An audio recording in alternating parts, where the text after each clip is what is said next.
რუსთაველზე ქალი იწვა, აი პირდაპირ მეტროსთან იწვა ხოლმე, მე პლეხანოზე იწვა ხოლმე, მე ვარანცოვზე გადაწვა და ესე და იმაში.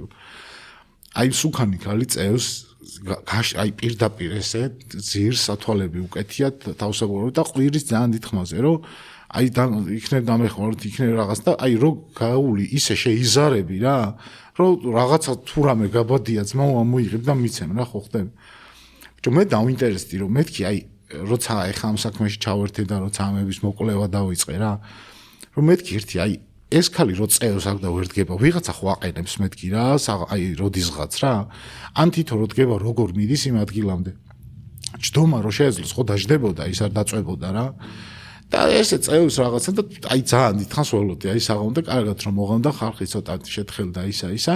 ეს წამოიწია ეს ქალი რაღაცა ისა და მეთქი მივეხმარებით ხო, მაგრამ აი მეთქი მაინტერესებდა ვინმე ხო არ ხვდება თქო რა. ეს სუქანი მოხუცი ქალი რომელიც ყვიროდა რომ მიშვალეთო გამოდგა 22 წლის ბიჭი რომელსაც ტანზე აქვს ჩაცმული ძალიან ბევრი ტანსველი. კაი მოჯო მართლა გეუბნები.